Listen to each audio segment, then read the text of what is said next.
We are starting to record the meeting now, if you didn't hear. So now we will formally start this very exciting webinar. I'm very much looking forward to hear from our amazing speakers. And my name is Greta Thunberg, and I will host today's webinar entitled Creative Resistance and Media Activism. This webinar is being co-sponsored by Nonviolence International, Solidarity Rising, and World Beyond War. And now I will pass the mic on to these representatives from these groups who will present themselves and their movements. So I start with Michael Beer from Nonviolence International. Hello, everybody, and welcome. Nonviolence International is a backbone organization for the global nonviolent movement. We provide fiscal sponsorship and training, and we spread knowledge and transformative stories of dynamic emerging nonviolent movements that give us hope in difficult times. In short, we are reshaping what we view as possible. Great to see you all. Thank you very much. And the next person is Bianca Peracchi from Solidarity Rising. Welcome. Thank you. Hi, everyone. My name is Bianca. I'm also part of the NVI team, but here I'm representing Solidarity Rising as co-lead for the Sahrawi Solidarity Summit organizing. So we'll be talking about the summit later here today. And Solidarity Rising is an international human rights organization that gathers activists from all walks of life to stand in solidarity with occupied people. So we work every day to advocate, raise awareness, and build the global solidarity movement for the common pursuit of justice and freedom for all. Thank you very much. And as you can notice, these bios are being also posted in the comments so that you can keep track on who's who and hopefully also connect. And lastly, Anna Chiara Canetta from World Beyond War. Welcome. Thank you so much, Greta. Hello, everyone. Also really happy to be here. I am Anna Chiara. I'm the Europe organizer at War Beyond War. War Beyond War is a global organization working with a decentralized model through education, activism, and media. And while we believe that opposing specific conflict and occupation is fundamental, our aim is that of abolishing war as an institution, showing how the military-industrial complex, which is the main enabler of armed conflict, can be dismantled through sustained collective action. So really curious to hear from today's speakers and excited to be here. Thank you very much. And I see people are connecting in the comments, which is very nice. We encourage that because that is the way to build community and stand in solidarity with causes like the Sahrawi cause. And now, but I also encourage you to really listen to the speakers and not write too much in the chat to distract from what the speakers have to say. And now we go back to our main focus for today, which is Western Sahara. And a small, very brief background is that since 1975, the Sahrawi people have lived under one of the longest running unresolved territorial disputes in the world, displaced into refugee camps in the Algerian desert and living under occupation in the territory itself. But this webinar isn't just about this political stalemate. It is about what people do in the face of it. And today we're going to look at the Sahrawi resistance in two threads. The first is creative resistance, how Sahrawi artists, poets, musicians, and filmmakers have used culture not as a footnote to their struggle, but as one of its central tools, as a way to preserve identity, pass down memory, and imagine a future when official politics has stalled. And the second thread is media activism. In a media landscape that unfortunately often overlooks this conflict entirely, journalists, filmmakers, and solidarity movements have worked to break through that silence and get Sahrawi voices heard on the international stage. And as myself, part of the International Solidarity Network, it is absolutely crucial that we do come together and raise our voices, lifting up Sahrawi voices, because solidarity cannot be selective. And I hope that today will serve as an important tool for people to understand how they can get involved and how they can add their voice to that of Western Saharan liberation and justice. And now we will introduce the speakers. This meeting is being recorded. Yeah. And we kindly ask you to hold the questions until the Q&A sessions, which will come after once the speakers are done presenting. And I'm going to introduce the speakers individually, and then they will hold their interventions so that we don't mix up these people, because that's an easier way of doing it. And the first speaker is a friend of mine, Najla Mohammed Lamin Salma, who has joined us and despite having the flu. So thank you very much for that. We appreciate you being here. And Najla is a Sahrawi human rights and climate activist born and raised in the Sahrawi refugee camps and listed in BBC's 100 most influential and inspirational women in the world in 2023. She's the founder and director of the Al Masar Center, which educates women and children living in the Sahrawi refugee camps. Welcome.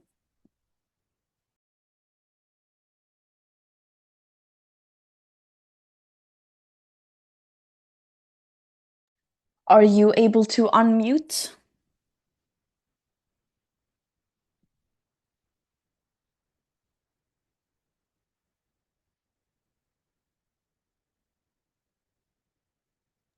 Can you try to speak if we can hear you? She mentioned earlier that her internet wasn't great, but that she was going to Yeah. try. So Worst case, we can move on to our second speaker, and then if you would want to try later, we can do that. So we will get back to you in a moment. If you can try one more time, and if it doesn't work. Hello. Now it works. Perfect. Thank you. I share my intervention now? Yes, please. Okay. Good afternoon, everyone. Thank you, Greta, very much for the introduction. It's a true privilege to share this webinar with all of you today. I'm very pleased to see so many faces from all around the world. And of course, especially to see you, Greta, as our host of this event. It's wonderful to see everyone in this webinar. So I'm speaking from the refugee camps, Smara refugee, and just as a side note, I sit in under a metal room with of course an air conditioner that changes temperatures every few minutes because of the heat outside. And so I just wanted to remind you that I am sitting not only in a refugee camp, but in a place that is fighting climate change truly in the most difficult, manageable ways you can imagine. I mean, it has been 50 degrees in the last few weeks, not changing. And so just to say, always climate change is real. So as my part of this webinar today is to talk about creativity, to talk about art and its role in our struggle. I'd just like to remind that as far back as we, the Sahrawis, can remember, the Sahrawi people have used storytelling, poetry, and song to exchange knowledge, to share news, pass on wisdom, guide younger generations, inspire social change, and preserve our unique identity. Our culture has survived, above all, through art and spoken words. When I think about the tools my people have relied on for generations, I see something that goes far beyond resistance or struggle.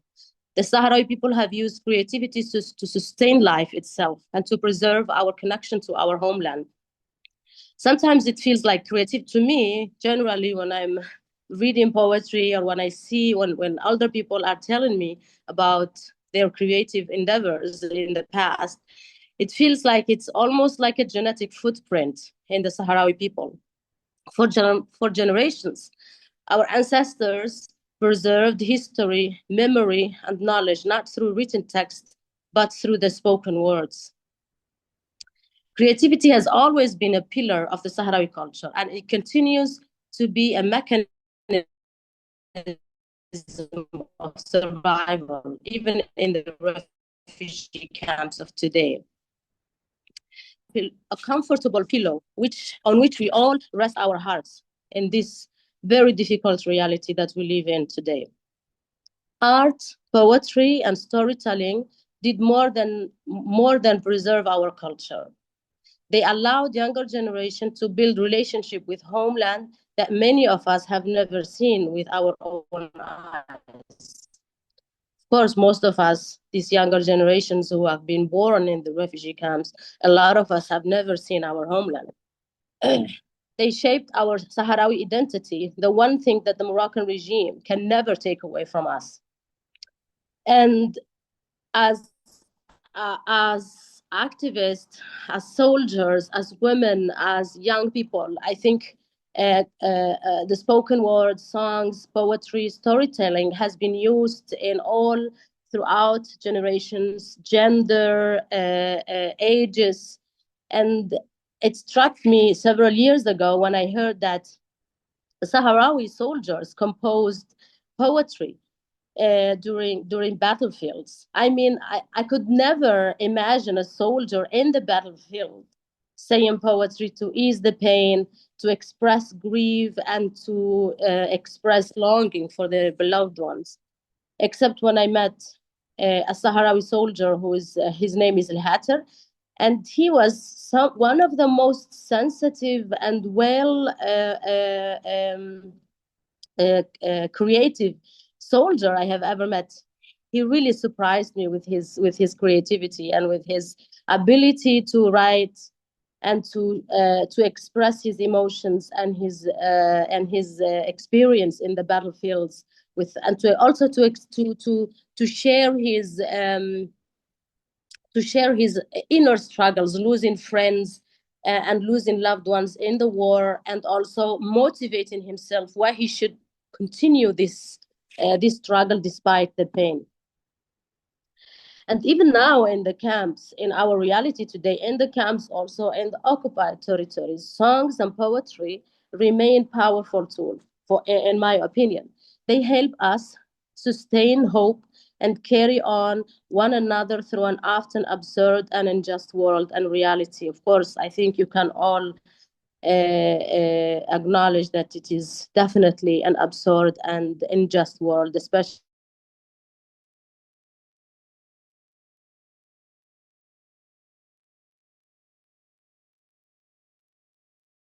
for people like us. Our older people in the past knew their land so intimately that they could travel across it, north, south, east, and west, without a map.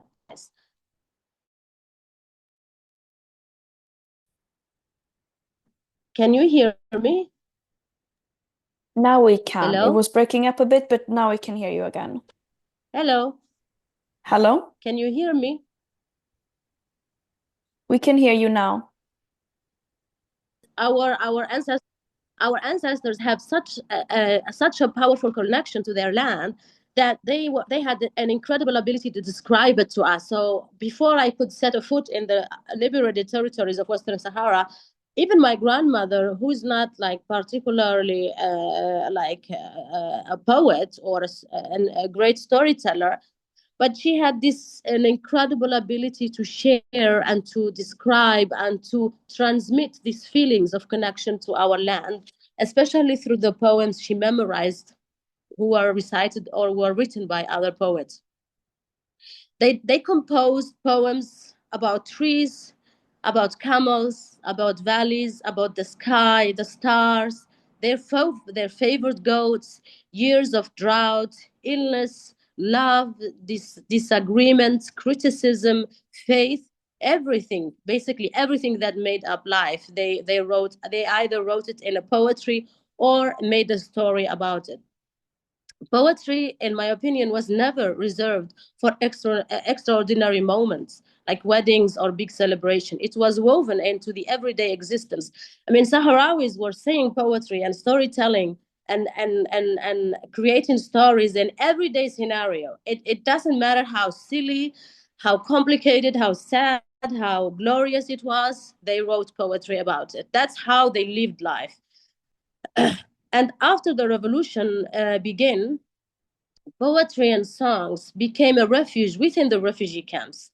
I remember my childhood. All the memories of my childhood had some particular revolutionary music around them. Um, songs and poems became extraordinary ways to sustain our relationship with our cause and with our homeland. Most of the songs that were written in the last 50 years, they were written about the revolution, they were written about resistance, they were written about the land, they were written about the future victory. They were written about our longings to our cities, Layun and Mehriz, and all of the occupied territories. They were written about our prisoners, our martyrs, etc. I think only in the last 10 years, people started to write other type of songs that were about other things that wasn't revolution and resistance. We found ourselves continuing a tradition that only Sahrawis truly know how to speak. I'm convinced that no Moroccan expert in Arabic could write a single verse about the beheaded Land Rover, the Dremisa. The beheaded Land Rover was a Land Rover that was modified to help the Sahrawi soldier move within the empty desert that they had no hills and no mountains to hide. And so they basically just transformed the Land Rover and they call it the beheaded Land Rover. The vehicle that became the closest ally of the Sahrawi soldiers during the war, in the way our beloved poet Beibou wrote,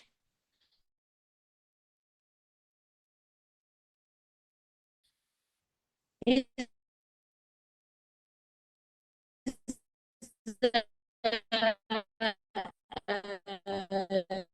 extraordinary Sahrawi poet, and he wrote poetry, especially about this beheaded Land Rover. And I know for certain that no Moroccan, I would also say that no Moroccan singer could ever write a revolutionary song. The battle, I think it's one of the pillars that distinguish the indigenous peoples to the colonizers. And this is this emotional and physical connection to the land that only the indigenous people have the power to express. And the colonizers, no matter how much they try to express it, they can never get to that depth because they don't see the land through the same lens. They don't see the connection through the same lens. The Moroccan regime has tried tirelessly to erase this tradition.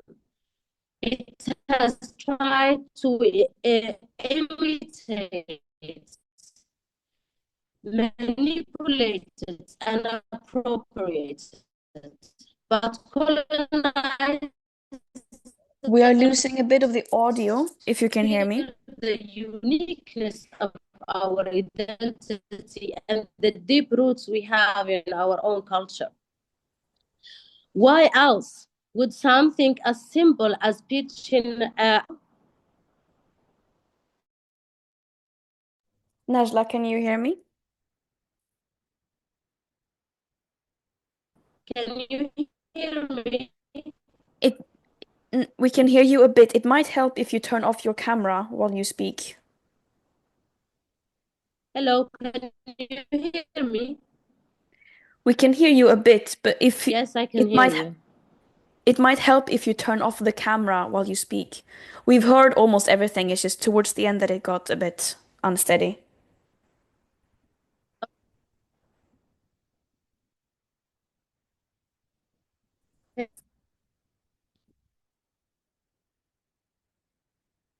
Try to continue speaking now.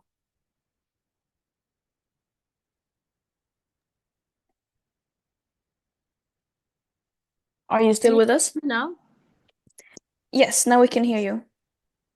I did turn off the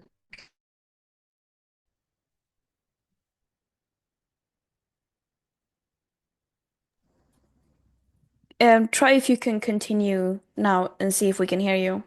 camera. Yes, I am with you. Now we can hear you. Perfect. Okay. So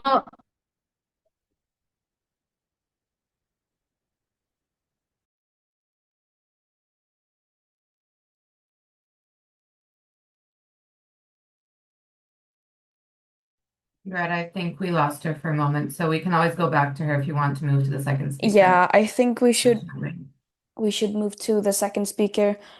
But yeah, I also encourage people, if you do have, because now we've heard about the importance of creativity and art in the Sahrawi culture as a form of resistance and survival. If you here have any recommendations for art from Western Sahara, feel you are more than welcome to share this in the chat for people to take part in. But now we will move to the second speaker, which is Naja Khalidi, who is a Sahrawi journalist and human rights defender who has been repeatedly arrested and prosecuted by Moroccan authorities for her reporting on pro-independence demonstrations and documenting police treatment of Sahrawi protesters, drawing condemnation from Human Rights Watch, Amnesty International, and other international rights organizations. Are you here with us? Yes, hello, Greta. Welcome. Thank you so much. Thank you to Nonviolence International Solidarity Rising World Beyond War, and to all those joining us. And I'm glad to be with you all, especially with the hero, Greta. And we are so happy that you are keep supporting the justice for Sahrawi people and for Western Sahara. So, as you introduced me, my name is Nazar Khalidi. I was born and raised in Laayoune, the capital of Western Sahara, under the occupation. And I'm a Sahrawi journalist and media activist, human rights defender that work for this in this domain for over 20 years. Of course, as يعني Sahrawis, many of us have grown up knowing that our story really reached the international public. Major world events receive immediate attention, such as what's happening in Palestine. We see that Palestine and Western Sahara are very similar cases, but they take more attention. I mean, they highlight more what's happening in Palestine compared to what's happening in the occupied territory of Western Sahara. And this silence, unfortunately, doesn't happen by accident, and all of us know that. It affects how the world understand our reality, especially those who live under the occupation, because we know that in refugee camps, other situation, because it's already open in front of delegations from all over the world. People can travel to refugee camps very easy and meet the people and listen to their story, and this is not the reality in the occupied territory. So, as all of you know, for nearly or more than 50 years, the people of Western Sahara have lived with the consequences of brutal occupation. Yet, what is often missing from international discussions is not only political actions, but also the voices of those living this reality. And I want to highlight the challenges that we face as journalists in the occupied territory.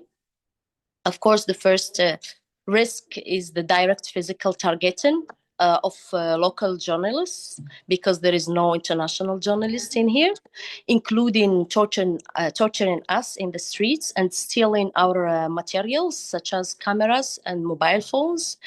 And I want to share with you the latest case of Hassanna, who is a YouTuber and TikToker very known here in locally in Western Sahara.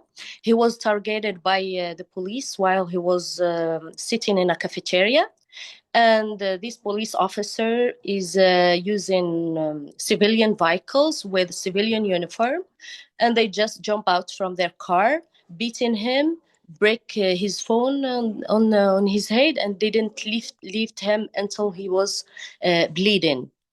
And he's the one who shared what happened to him. And now we don't know because he's absent from his accounts on social media since that day when he shared his experience of torture. So we don't know his determination. And also we tried to contact him, but we couldn't reach him. This is not only him, but also, as you mentioned, I personally faced the same in 2018 when I was trying to film the military blockade that was imposed in one of the streets of my city. I was targeted by 5 police cars for just recording 4 minutes in a live streaming that I streamed on Facebook. And then they took me to the custody where I spent a whole night beating me up and steal my phone. And afterwards, I was followed by the Moroccan tribunal with accusation that I'm practicing journalism without authorization from the Moroccan authority. But we don't recognize the Moroccan existence in our land because it's illegal existence. It's occupying forces that occupied our land without our consent and our agreements. Of course, I was facing about 2 years of jail, but thanks to the international organizations that highlight my case and trying to pressure Morocco to not taking me to the jail. And at the end, I had to pay 400 euro for just recording 4 minutes in recording something which is already public, because Morocco, when they surrounded the streets and the houses of the Sahrawi people, they do it as it's something legal. So, but in the same time, they are afraid from us to share what they do to us with the world. Anyways, and I'm not the only cases. There are so many who face the same and who have been tortured in the streets, including the women. So Morocco doesn't doesn't take the position that women have in our society, that it's already it's a disgrace, like beating up a woman. But Morocco do that. There is other also challenge, which is the complete ban of the entry of the international observers and journalists into the occupied territory. And from the report and from what we witnessed in recent years alone, there are more than 400 international journalists and activists have been expelled and denied from the entrance to the territory, which means that Morocco has something to hide.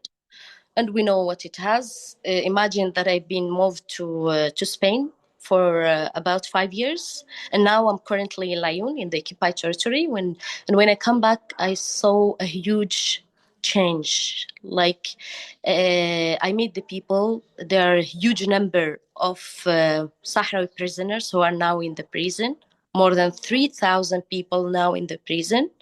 Expects like the group of the political prisoners, because there are some political prisoners that already known by United Nations, by international organizations, but the rest, like thousands, they are not known, and they're completely absent from this kind of work. Unfortunately, because now Morocco find a way very easy to just absent people and take them to jail without any crimes. They just arrest people and give them very high sentence. Now the low sentence that Sahrawi, a person who is taken to the prison, take is 15 years for just normal accusation, for normal charges.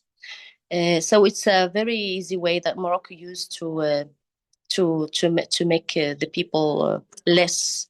Other strategies, which is we know that the Sahrawi displaced from their country by force during the war. They are now in the refugee camps for over than 50 years, living under humanitarian aid, while their natural resources is taken by the European Union and by the Western world and by the occupation. But also there's other strategy which is a voluntary displacement.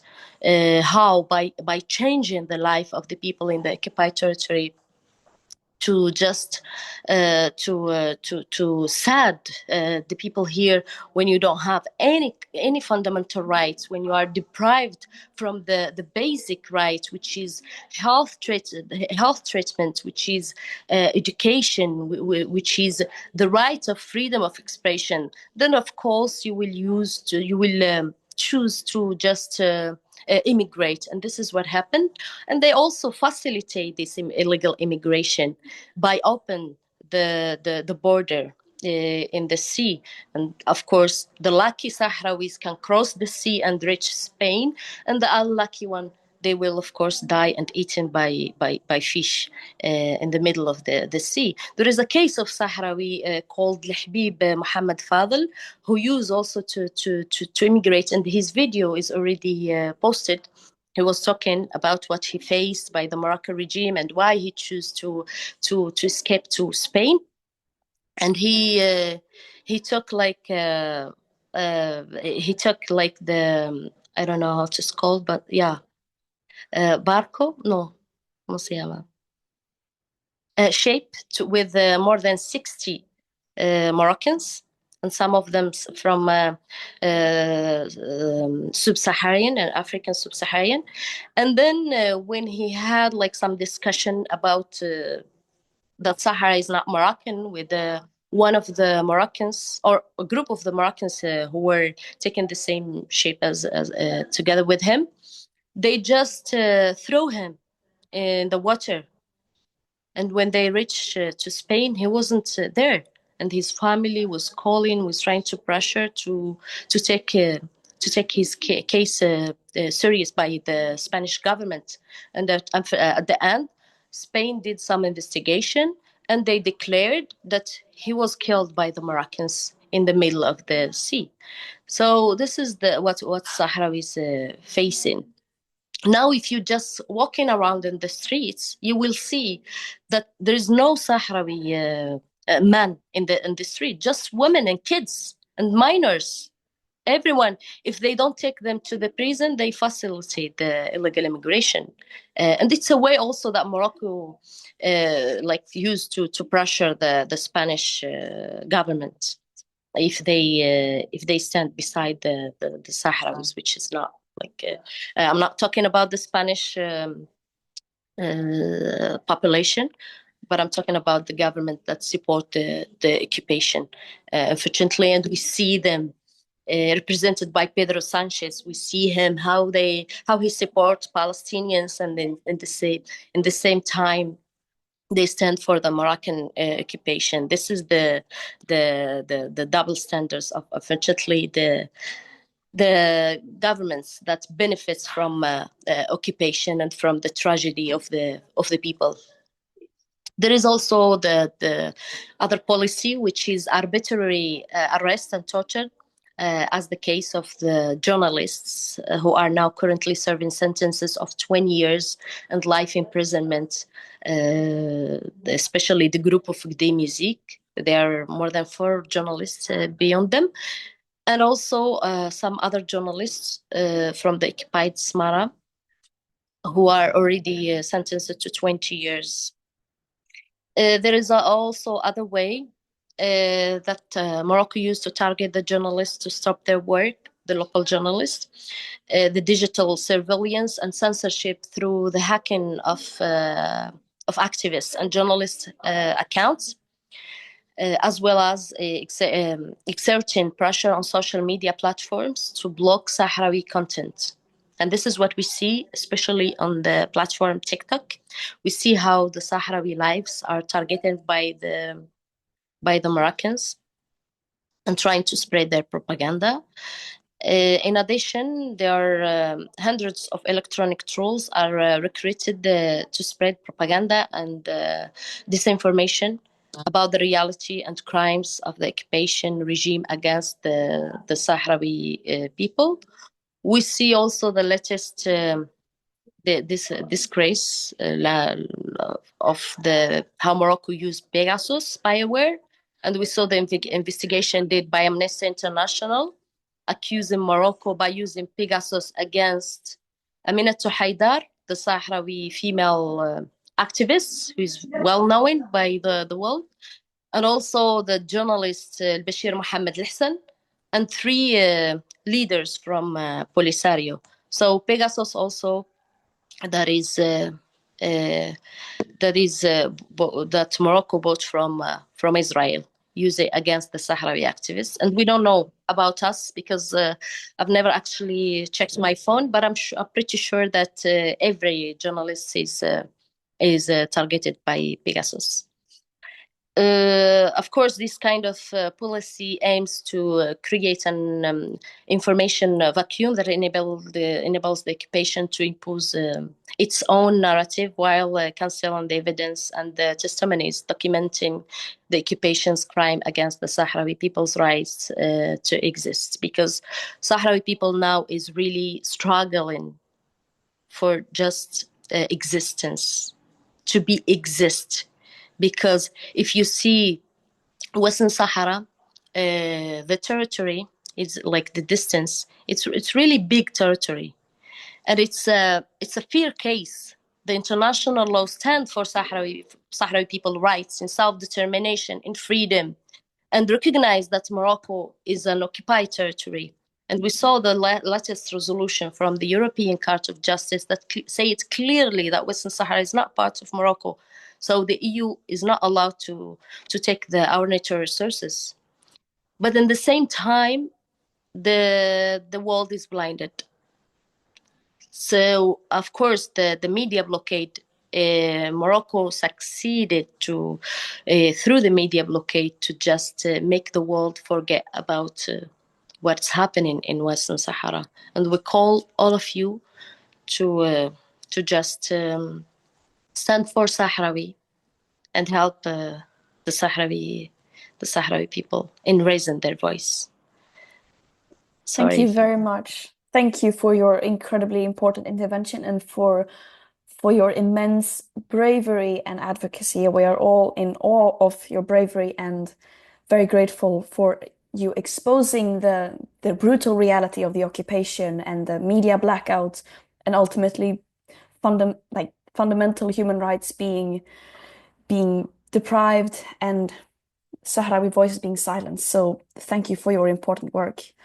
I'm going to quickly move on to the next speaker, and I know that Najla, you were interrupted due to technical difficulties, and hopefully if we have time towards the end, you can come back and finish your intervention. But I want to make sure that everyone has the chance to speak. So our next speaker is Mohammed Salem, who is from Sahrawi Voices, a media activist group and collective of citizen journalists and filmmakers who are working on empowering youth with media tools to share their daily experience and advocate for the independence of Western Sahara. If you don't already, I encourage all of you to follow Sahrawi Voices on social media. And welcome, Mohammed Salem.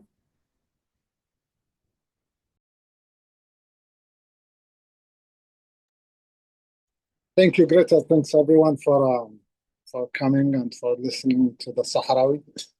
My name is Mohammed Salem Wered, and I was born in the refugee camp, Sahrawi refugee camps in Smara, specifically where I'm speaking now. And 2011, and we were working as a fixers and sometimes translator for journalists visiting the camps. And we noticed that a lot of the story that they come to the camps to produce are not necessarily something that we want to share with the outside world, and they can't. Many journalists coming with a prefixed idea of what they want to do. They weren't about what's important to the Sahrawi, and the Sahrawi themselves, the people we worked with, usually they thought they were allies, not just people who are there to do their work and leave. And Western Sahara for them, for most of them, is just a project, or and they do it and then move to the next project. And that a lot of people believe it here wholeheartedly that they were in the camps because they were supporter and believer in justice and freedom and independence for Western Sahara. So we felt that we ourselves we have to do something, and that's when we started what started as a workshop in 2011 that was that was conducted by two German activists here, and eventually trained some Sahrawi on filmmaking, and social media at the time was just starting, and we saw what it was doing during the Arab Spring. We started to raise awareness about Western Sahara, to talk about Western Sahara. It was difficult at the time because many people maybe don't know this, but electricity is a new phenomenon for the Sahrawi. So we spent 40 years in the camps without access to electricity. We got it in 2016, so almost 40 something years before we got it. And the internet is also from there that we started to have a little by little a better internet, which has enabled us to start to speak directly to the people. Uh, our work as a Sahrawi Voice Collective is try to inform people about what's going on, try to tell the Sahrawi story from our.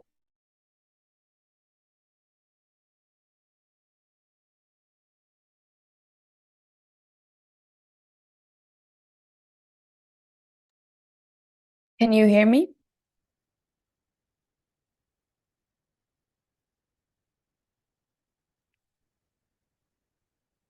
Hello, I think we are losing audio.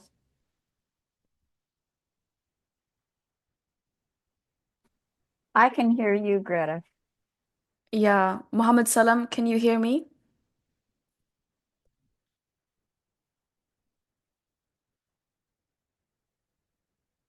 I don't think I'll write.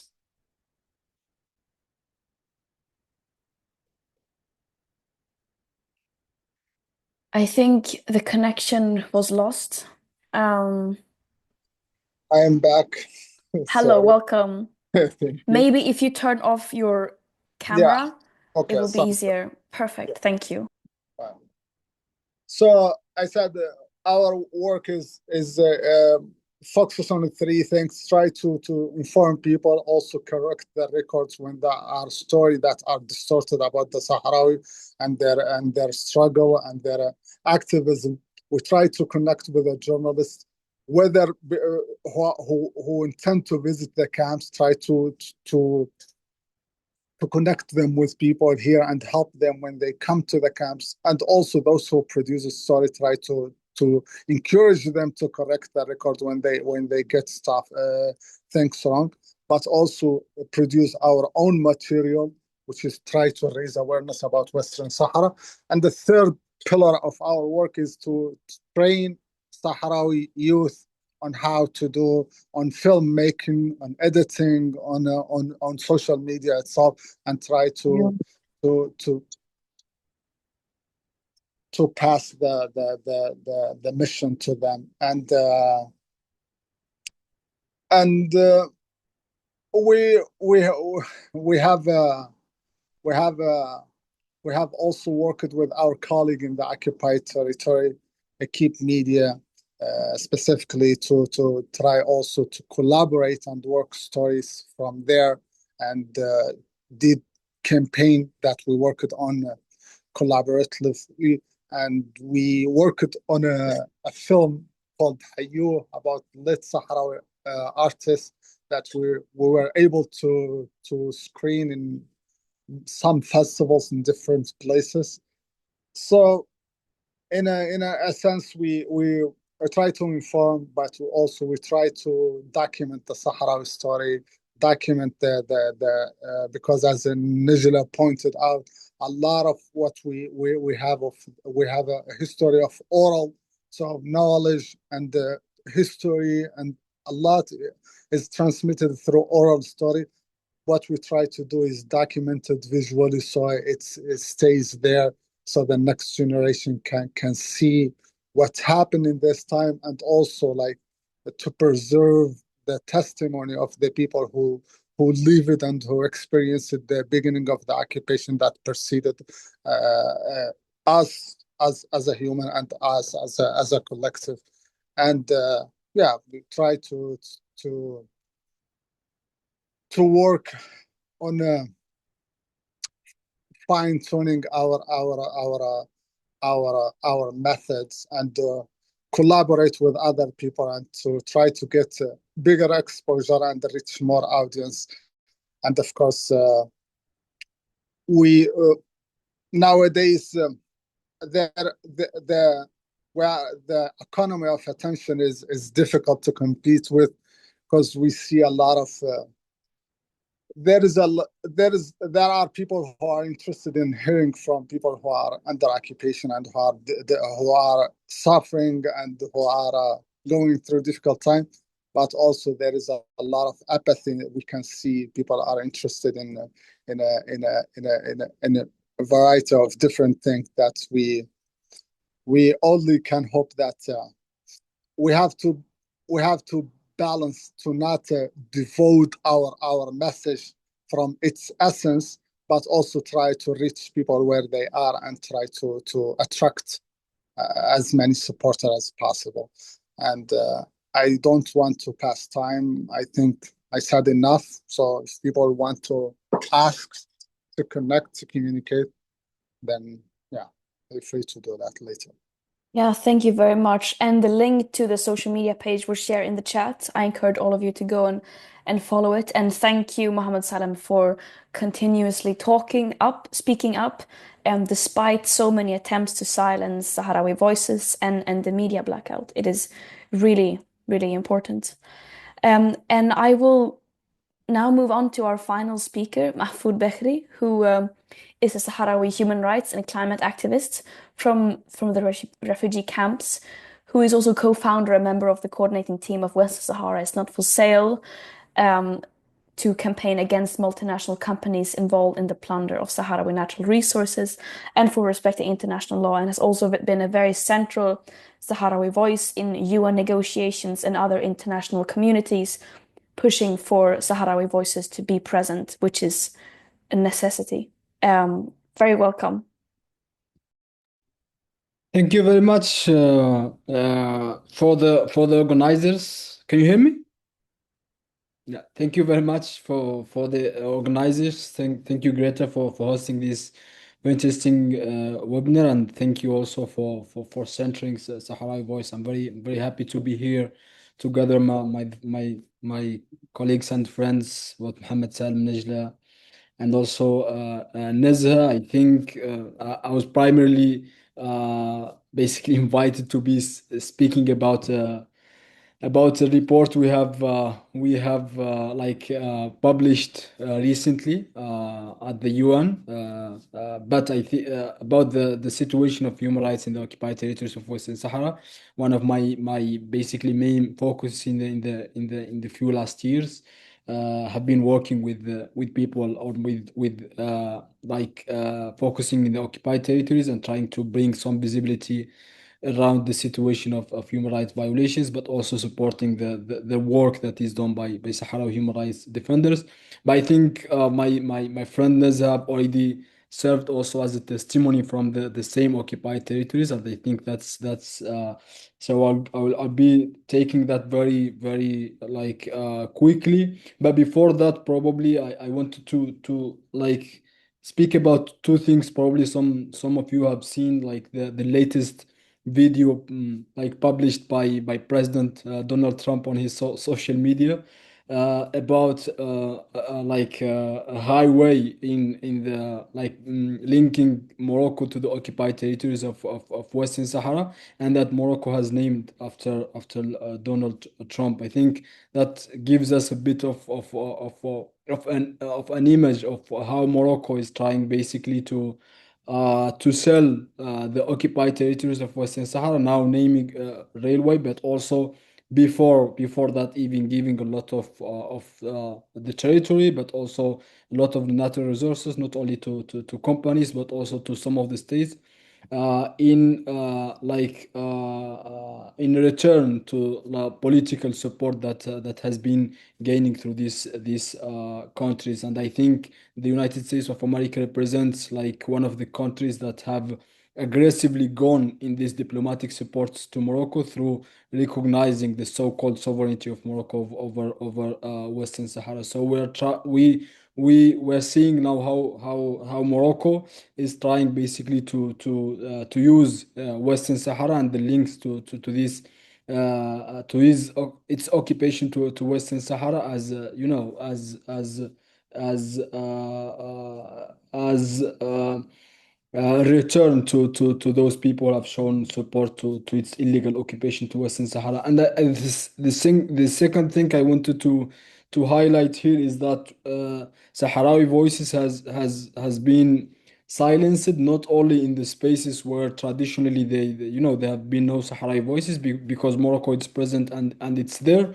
We have seen like how in the recent years, but also throughout the history of the occupation of Western Sahara, like even the platforms of solidarity, of justice, and of struggle, even there, like the Sahrawi voices have been silenced. And probably some of you have seen the very recent example of this by the movement of the Global Samud Flotilla, like silencing also and deleting like a video that brings like that was supposed to bring some visibility around the occupation of Western Sahara and showing some solidarity to the Sahrawi voice. So I've seen like how pressures have played a very important role in trying to influence the global Sumud flotilla until they finally ended up removing this video. I wanted to bring this because I think this is the only the visible part of a lot of things that Sahrawi activists,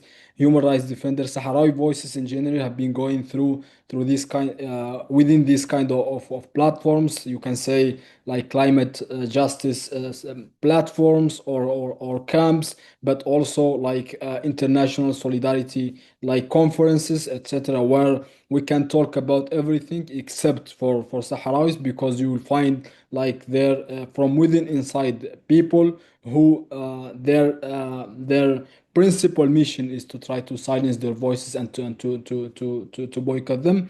And probably the people who are here, the Sahrawis who are here, have gone through different like experiences like from this silence of Sahrawi voices, but from this also impeding Sahrawi voices to reach such international platforms. This is why also these kinds of initiatives, I think they're very important, but I think also working from within those international movements and those international platforms and spaces is also very important in order to center the Sahrawi voices, but also in order to give the chance to Sahrawis to come to speak about the reality, and in order to not allow also this kind of practices. We have seen like some people have bought, if I can say this course, or this narrative that solidarity works with some cases, but it doesn't necessarily apply to others. And this is why and I think you have spoken about this, Greta, in the beginning in your introduction. Solidarity shouldn't be selective, and I think this hurts, many people who also see in the solidarity with Western Sahara not separate from the solidarity with Palestine and other causes like the Sahrawis also have been, very vocal about. But when it comes to bringing the issue of Western Sahara, we have seen like some people are reluctant or are even being intimidated by others by showing this solidarity. So I think this is one of the things that international solidarity movement needs to work on, and needs to make clear that solidarity, applies to Palestine, but also to Western Sahara, to anyone who is struggling for freedom, for justice, and for the dignity. And finally, as I said, Nezha already have given a live testimony from the occupied territories, but I wanted to especially put and highlight the very important role played by Sahrawi human rights defenders in the occupied territories of Western Sahara, in trying to bring out the voice of Sahrawis, but also trying to bring a little bit of what's happening on a daily basis of systematic abuses and violations by the occupation. This is important because with all the responsibilities that are put on the shoulders, but also with all the pressure that they have to bear, we are adding one more responsibility for those defenders and activists, which is documenting and bringing the voice and bringing the what's happening in the ground to the outsiders. Because let's remember that Morocco is impeding access to anyone into the occupied territories of Western Sahara, except those who are coming for tourism, especially in destinations like Dakhla, that Morocco is trying to promote as as tourist destination, what we call this tourism of occupation. But apart from that, Morocco has impeded the entrance of more than 350 international observers from 2014 until now. These are documented cases. But also Morocco has tried to block the same international international and UN mechanisms from entering the territory. The Office of the High Commissioner of Human Rights has not been granted access to Western Sahara since 10 years, since 10 years now. And from in this absence, it's the Sahrawis themselves who have organized it. And in this context, I wanted to bring this experience of this technical team or working group that have been working on documenting this violation, that is composed primarily from defenders and activists from the occupied territories, but also some Sahrawis from the camps and from diaspora who try to support to bring like this documentation and this information outside. So this is in this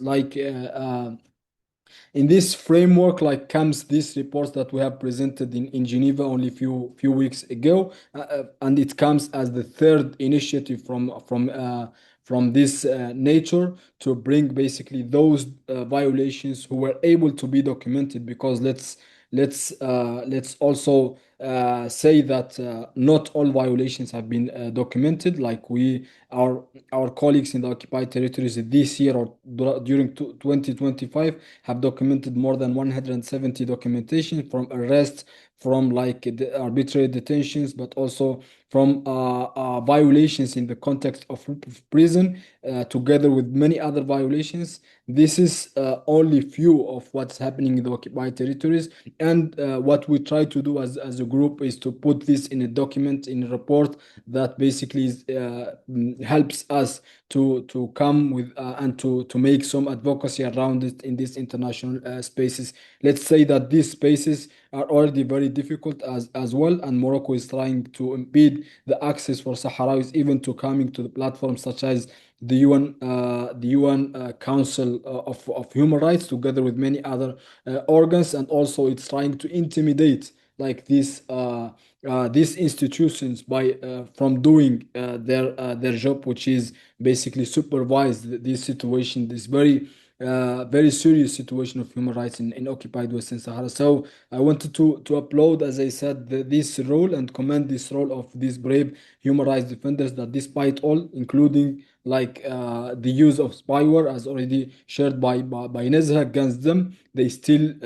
dare to document these violations and try to also bring the Sahrawi voice from the occupation. One of the things that we have documented in these reports I wanted to highlight is that Sahrawis, and especially human rights defenders and activists, are economically strangulated. This means that Morocco leaves no space for these activists and human rights defenders to do their works, but also they corner them economically so that they are not allowed to do the and these reprisals go not only for against them, but also against families and relatives. So in a way to push them in order to stop this human rights work that they do. One other aspect I think it's very important, and I will conclude here, is the land grabbing. We have seen like in the recent year how Morocco have been giving like big spaces of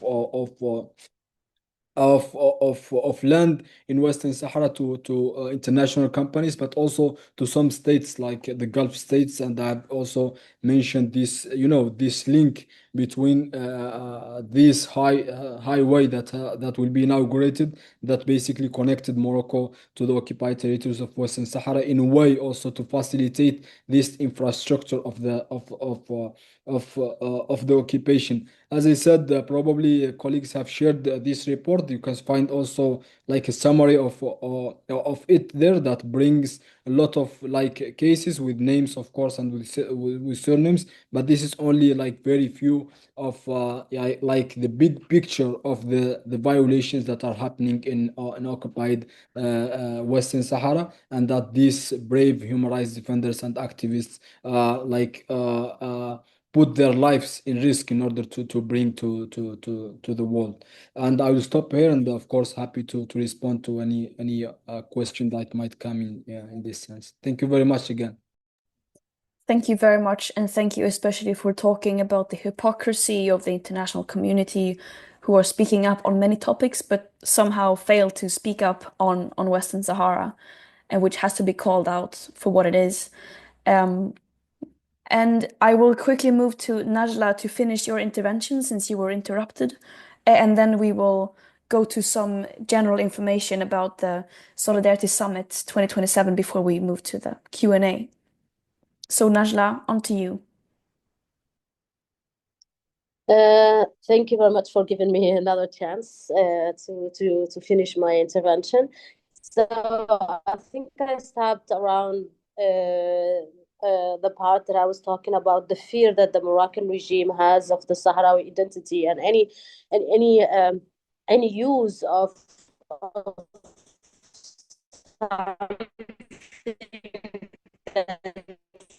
represent the Sahrawi or represent they have like a war against the tent, because tent is a symbol, a Sahrawi symbol, and it has been used in 2010 in one of the biggest demonstrations that has ever taken place in the occupied territories, Layun. And so now every time they see a tent, they immediately dismantle it. Basically, they are forbidden. So why would the regime be so afraid of people building a tent? So, as I said before creativity became a tool for activism, it was already a roadmap for us from our past to our present. And this is how I see creativity, that the way that was used by our people. They kind of made a roadmap with their words, with their songs, with their stories, that we can always find our present through our past. It carried images, emotions, memories, stories of survival, wisdom, community values. It also allowed my generation, the younger generation that was born in the camps, to look back and to understand exactly where we come from and where we belong in this imperfect world. Today, creativity continues to serve all of those purposes, but it also allows us to introduce ourselves to the world, not as victims, but as people with a living culture, a rich history, and identity that refuses to disappear. Several years ago, I saw a Sahrawi stand-up comedian perform a play that had some of the best constructive criticism of politicians in front of our president and our leadership at the time, which is something you will never see in Morocco. In our culture, poets and singers can never praise a living leader or any living human in their face. And like in Morocco, people sing and write poetry to praise the king. Those are some of the fundamental differences between us and the occupiers. Our creativity is not simply a form of expression, in my opinion. It's how we remember, it's how we survive, and it's how we remain unmistakably Sahrawis. I believe that as artists and creators across every form of creativity, we carry a great responsibility. Our role is not only to share our stories with the rest of the world, but also to pass them on to younger generations so that our journey of survival can continue. Today, we need creativity more than ever. We needed to fight the despair that too often shadows our lives in the refugee camps.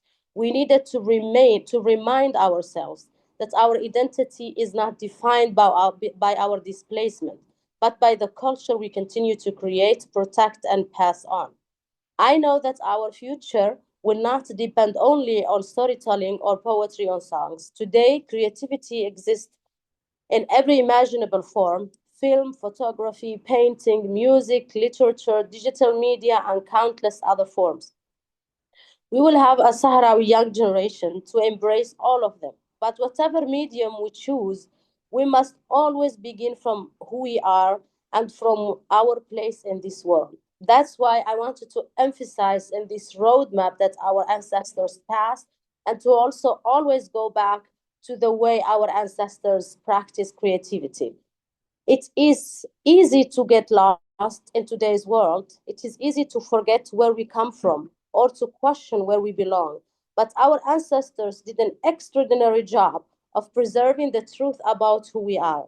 They protected our traditions, our values, and our uniqueness, so that no matter how far we travel, we can always find our way back to ourselves and to our homeland. And I would like to conclude with this. And this is how everything that I said circles around this. We are Bedouins, we are nomads, and we are Sahrawis. We belong nowhere, and yet we belong everywhere. We are in the Sahara, and the Sahara is on us. And this is the core heart of our ancestral creativity, songs, and poetry.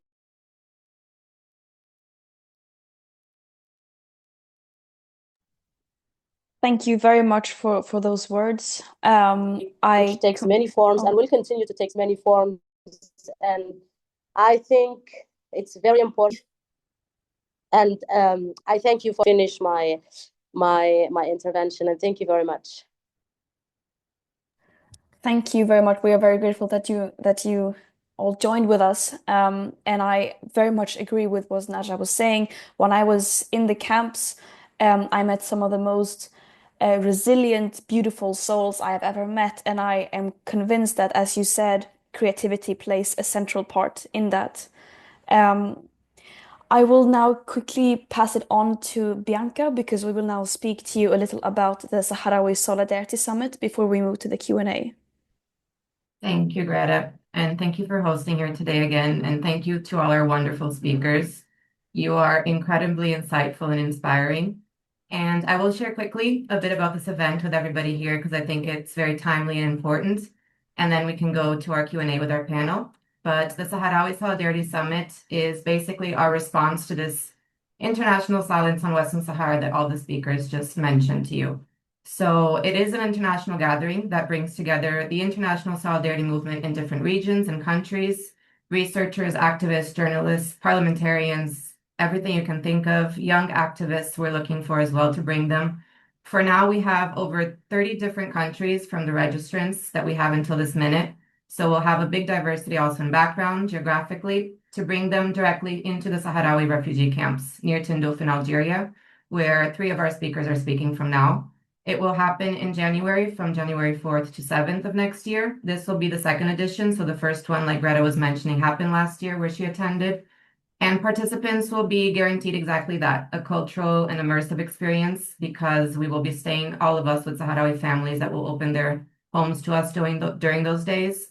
And the camps themselves are as much as a program as the panels will be. So what makes this event different is that we are deliberately building this around at least 3 principles that I see here, which is networking over speeches. The Sahrawi voice is at the center, which was said here many times today, how important it is. and immersion over conference. So the goal is not to have another event where people listen to the panelists and go home.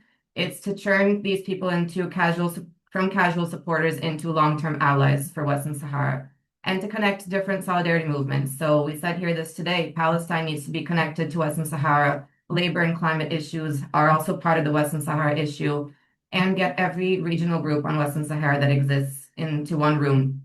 So, and hopefully to leave with these effective campaigns and then go back home and put these campaigns into action. So all speakers, inshallah, that you've heard here today will be part of the program at the summit, and our host will also be coming back for the second edition. Other confirmed speakers are Chris Smalls, founder of the Amazon Labor Union, Madla Mandela, and soon to be confirmed key people as well that we hope that we can be announcing soon. So you can access the link that was shared here in the chat for updates on program. But we do need more people in that room. So we need people that are willing to learn, willing to listen, willing to engage with the Sahrawis. This event is something that everybody can benefit from. And if you have any doubts whether you should register, please feel free to ask questions. Because of the time limit, we can't do a Q&A separate on the summit here today. I will leave my email in the chat and you can reach out with any questions that you might have. And also on our page, on the summit page, you can find information on the camps and the logistics. So the link was posted here in the chat. So I'll just end by saying this, that the first summit, like Greta was sharing, it changed something in everyone who attended. And you can read about Western Sahara, you can sign petitions, you can share posts, you can boycott the Odyssey movie for obvious reasons because it was filmed in Dakhla without the consent of the Sahrawis. But there's nothing like being there. So sitting with the Sahrawi family in their home, understanding what 50 years of exile actually means and what they need from the international solidarity movement. And that is exactly what the Sahrawis are willing to offer. And that's what we're doing in working on facilitating that and making it happen. So come and see for yourself, and we hope to see everybody here in the desert next year. Thank you very much, Bianca, and we hope to see many of you at this summit and looking very much forward to it. Now we are very short on time. We are already past where we said we should be. So we will now move into a quick Q&A session, and where in order to ask a question, click on the reactions button in the bar of the Zoom window and then click raise hand, and we will try to gather maybe 3 questions and then delegate them freely to the panelists to save time. And I encourage you to ask questions and not give interventions and to keep it brief. So if you have questions, feel free to raise your hand now. Maybe we can start with a question that was sent earlier in the chat, which was to comment on Pedro Sanchez's double standard for respecting Palestinians' right to self-determination, but not Western Saharans. If any of the panelists would want to speak on that. This was raised earlier in the chat.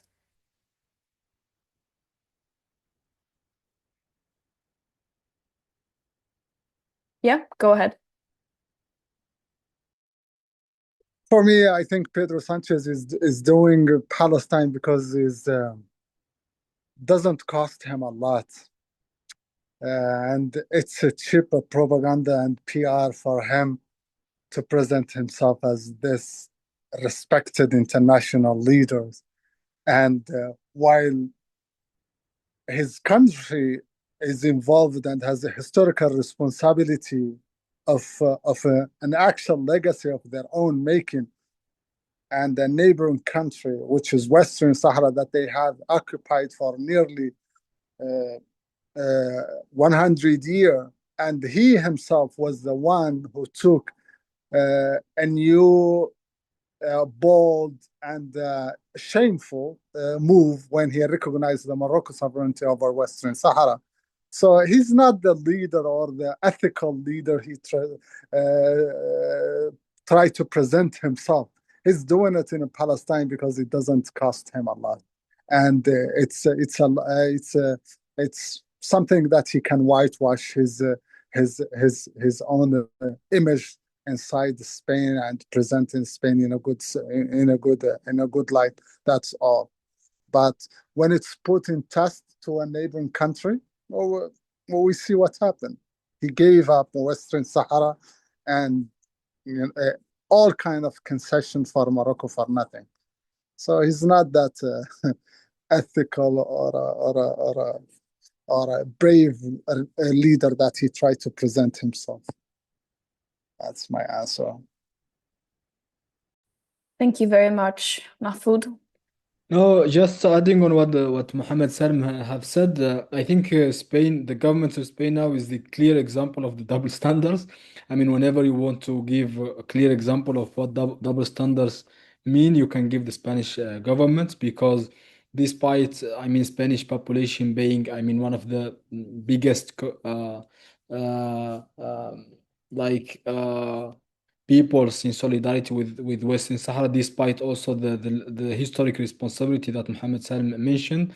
I mean, despite all of that, I mean, Spain have been giving their back to the Sahrawi people, and I have noticed this even also when speaking about things like human rights. I was in conference where Spain like was there given as an example of like a state of a government, like as an example with. For what has been done with Palestine, even though we can even discuss and we can question what Spain has like done with in a concrete steps in solidarity with Palestine. And whenever it comes to Western Sahara, they will just look another way and say this is something different. So I think it's it's a very difficult stand where Spain is putting itself now, and especially when it comes to territory that Spain has a direct responsibility towards. Yeah, I'm not gonna extend more. Thank you very much. We are having some questions in the comments about Israeli ties and Zionist ties with Morocco.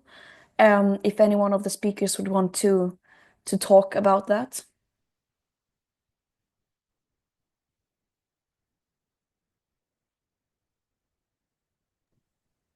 Can you repeat your question?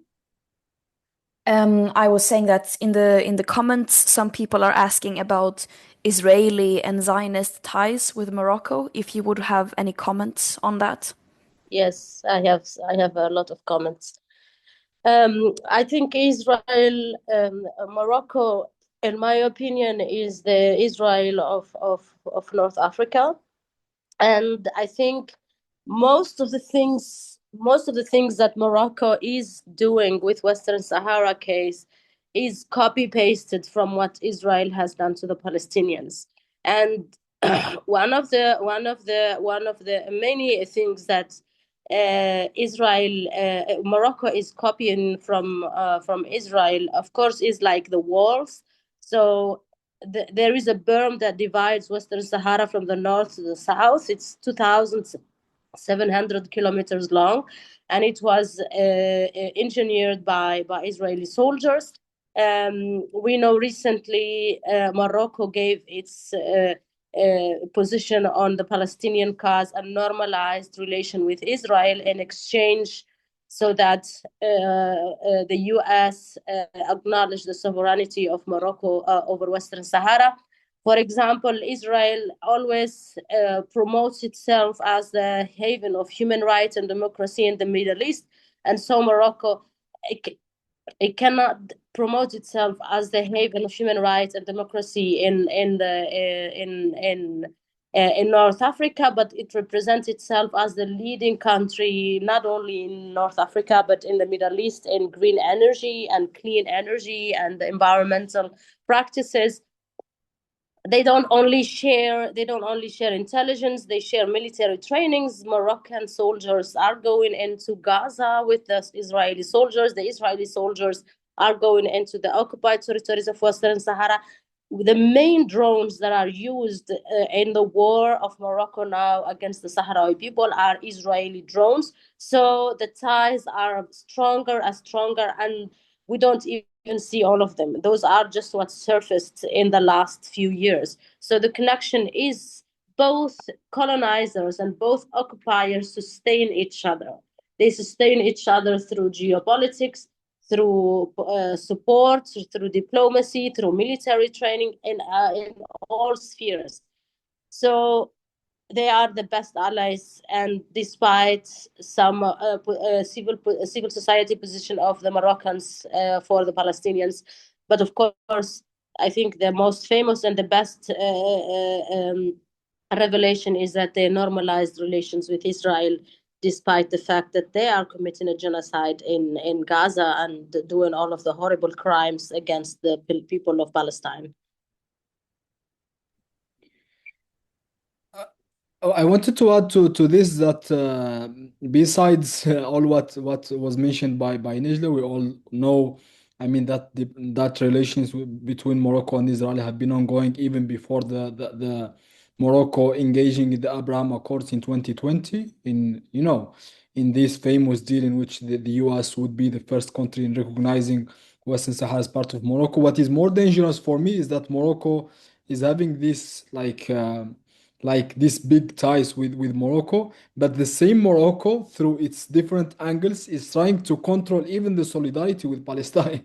You see, so it's very like it's very problematic, but also I think it's something that's calls for surprise. Like now, even I mean, both sides they want to control, so they are with Israel, but at the same time they don't want, like, for example, the solidarity, the international solidarity movement with Palestine to have Sahrawi voices, or to come with a narrative that questions all occupations and all colonizations and this ties between Israel and Morocco, and that also the big supporters, like, for both occupations are clear. And we have seen the big ties between also the Morocco and the United States, and how the United States have become like ally number one in the Moroccan occupation to Western Sahara. So I think as a solidarity movement, and as international solidarity movement, what we should question is also this Morocco trying to control all the solidarity with Palestine, and impeding Sahrawi voices, and impeding this solidarity movement to, like, say something about Western Sahara. This is my addition to what Nejla has already brought. Thank you. Can I add short?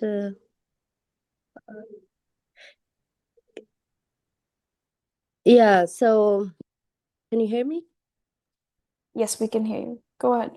Yeah, I saw a lot of policies that Morocco is implementing in the occupied territory, and it's very similar of what we see in occupied Palestine. It's just there is a genocide with arms and bombs in there, and here a genocide in different way. You can call it like the soft war.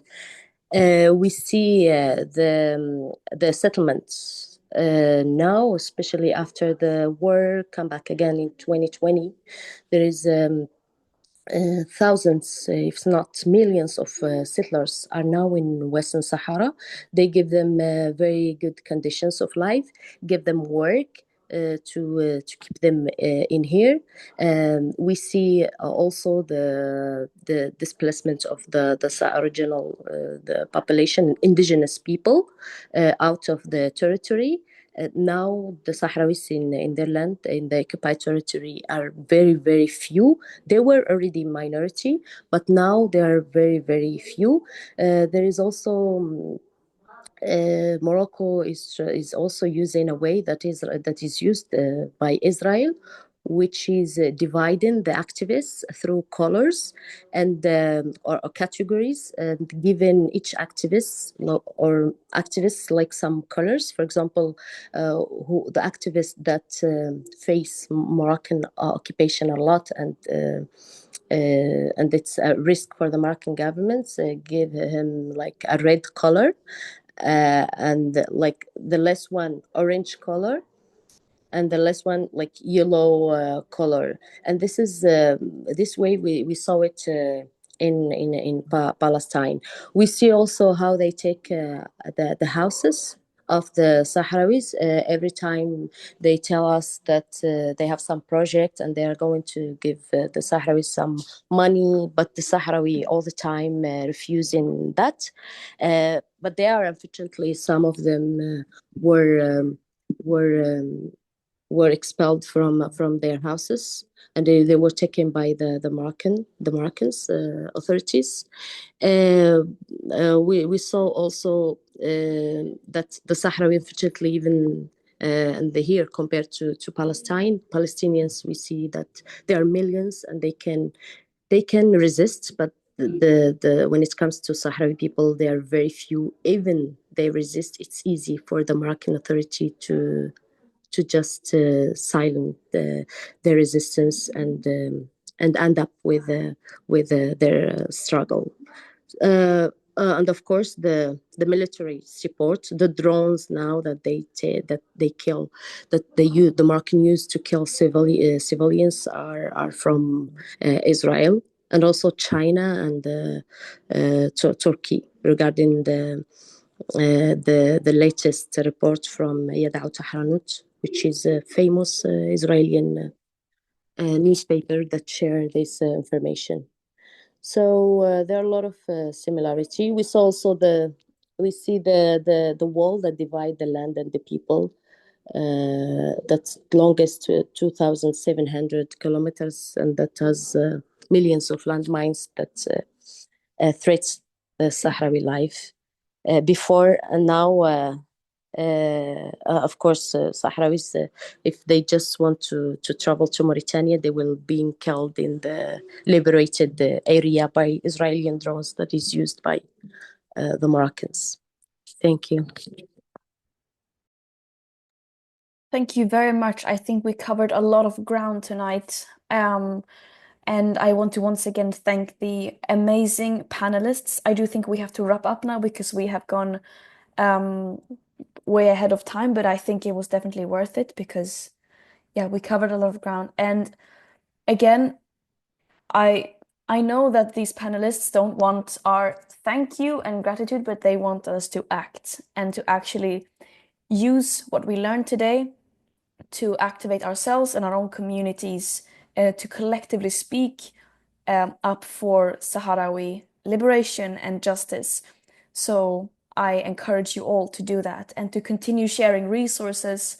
We have gotten many examples of how to do that, for example. And a recording of this webinar will be sent out by email and posted on the Nonviolence International YouTube channel soon.